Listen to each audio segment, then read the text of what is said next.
Good afternoon. This presentation is about gamification in physical education. To talk about gamification in physical education, we will first have a look at what are the challenges in education in the 21st century. Then move on to what is gamification, what is gamification in education, and specifically what is gamification in physical education. We will have a brief look at a project which we are implementing, which is called Gamifica Aula, a group of physical education teachers in secondary schools, and we will wrap up the presentation with some conclusions we hope you will find helpful. So, what are the challenges in education in the 21st century? Well, here is a paragraph from Prensky, which we find very interesting. So we will read to understand what type of students we are talking about. Our children today are being socialized in a way that is vastly different from their parents. The numbers are overwhelming.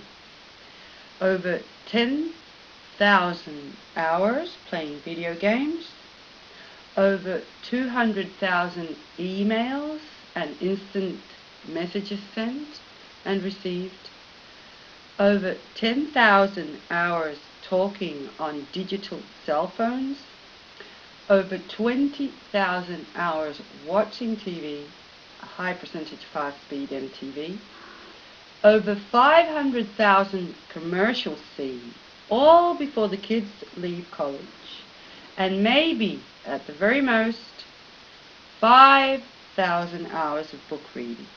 These are today's digital native students' motivation and engagement.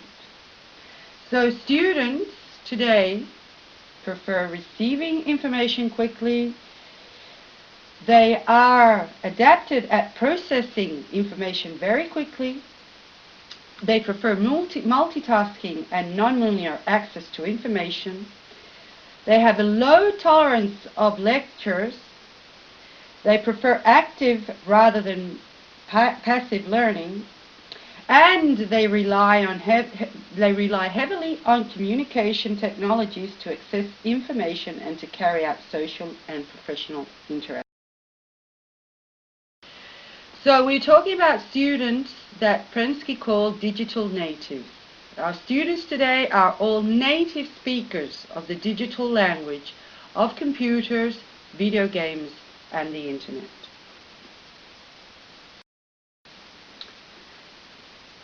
So we have to take into account what the students' motivation and engagement is. As we know, there are high dropout rates. And we know the growth of the internet, video games, mobile phones, applications.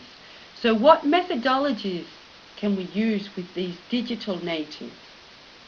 One of the options is gamification, which is worldwide and part of children's life.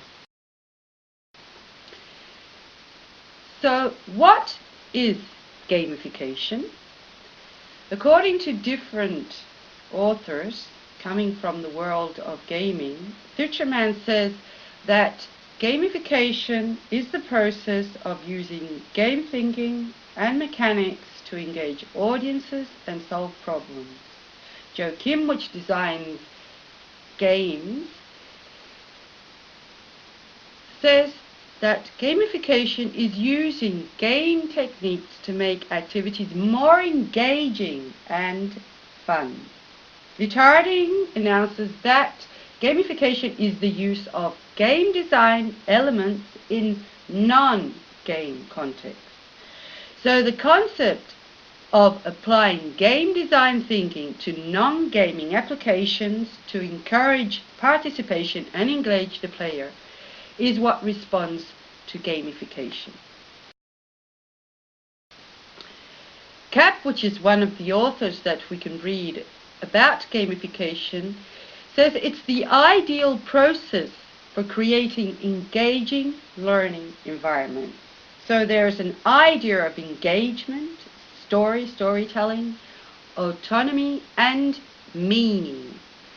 There is an immediate feedback, the feeling of accomplishment, success of, striving against a challenge and overcoming it, and what we could say, create meaningful learning experience. So if we look at gamification in education, Lee and Hammer say that gamification can help schools do better, motivating students to learn better and to care more about school. So in their own words, gamification attempts to harness the motivational power of games and apply it to the real world problems, such as, in our case, the motivational problems of schools. So talking about gamification in education, there are some major areas in which gamification can serve as an intervention, according to Lee and Hammer. So these areas are the cognitive, emotional, and social areas. Cognitive area. Well, games provide complex systems of rules for players to explore through active experimentation and discovery. They guide players through the mastery process and keep them engaged with potentially difficult tasks. Games technique deliver concrete challenges designed perfectly to the player's skill level, which increase in difficulty as the player's skill level increases. So, they provide multiple routes to success, which permits players to choose personalized smaller goals within larger tasks. So these goals are clear, they're actionable tasks and immediate rewards instead of what happens at school, which is a vague long-term of benefits. Rewards for solving a problem is a harder problem in games. So hopefully gamification will make this happen for schools. So gamification also can work as an intervention in emotional areas. Emotional areas offers the promise of resilience in the face of failure by reframing failure as a necessary part of learning, which is a very important aspect. Games invoke a range of powerful emotions: curiosity, frustration, joy, optimism, pride. They involve repeated experimentation, including failure. So maintaining this positive relationship with failure, they can make feedback cycles rapid so players can keep trying until they succeed. They also make failures at a low risk. So in words of Lee and Hammer, it offers, as we said, the promise of resilience in the face of failure by reframing failure as a necessary part of learning. Another aspect which it can work, gamification, in an intervention in education, is the social aspect. The social aspect is very important. In games, players adopt new identities and roles. They experiment with new faces of themselves.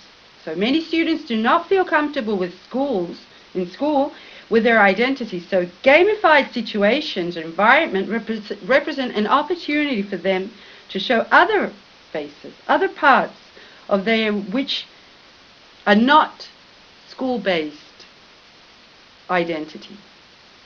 So in addition, gamification may provide social credibility and recognition by the teachers. So it could be a way to make us think differently about their potential, the students' potential in school, and what schools might mean for them. So we have a look at another paper about gamification in education. Stott and Neustaedter talk about underlying dynamics and concepts in successful game designs applied to learning environments. So this would be gamification in education. In this case, they talk about 4 aspects: the freedom to fail, rapid feedback, progression, and storytelling. So, freedom to fail, as we've said before, is very important. It's an aspect that we have to take into account, and we should encourage students to take risks and experiment. This focus takes away the final results and is recentered on the process of learning.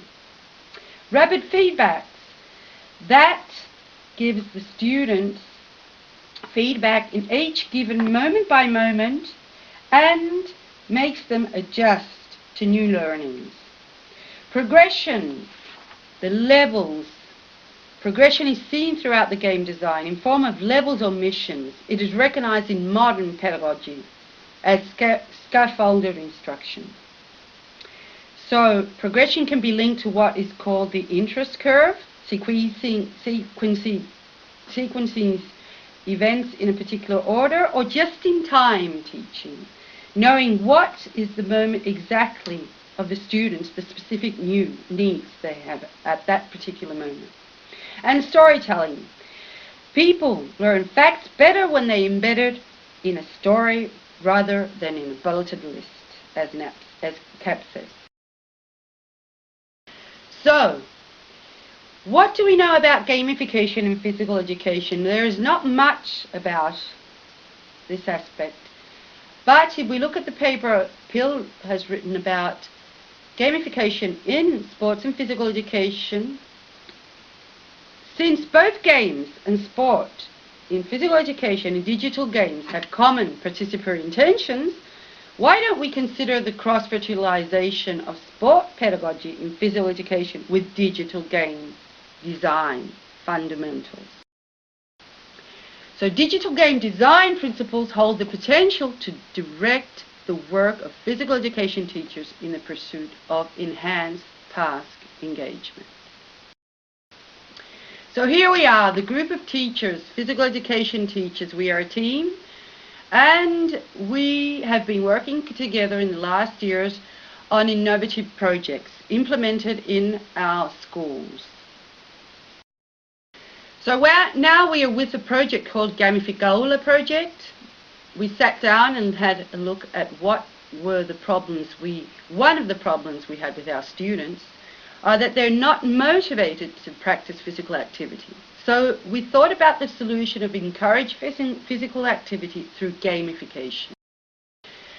So in this case, we're using gamification in physical education to promote physical activity and healthy lifestyle, motivation and engagement desired behaviors. We want to promote positive lifestyle changes.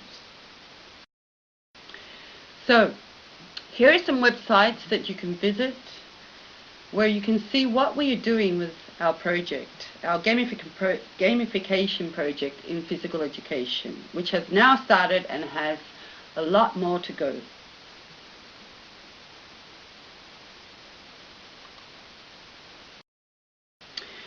So, here we come to the conclusions to wrap up this presentation.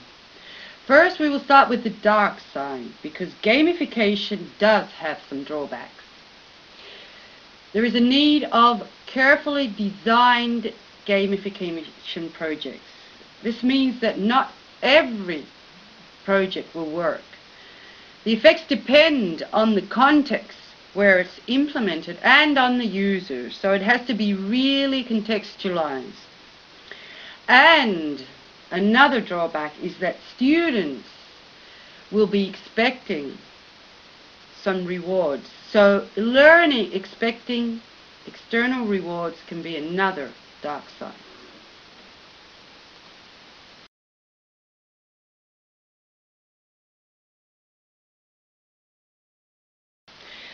But there is a bright side. Gamification has benefits.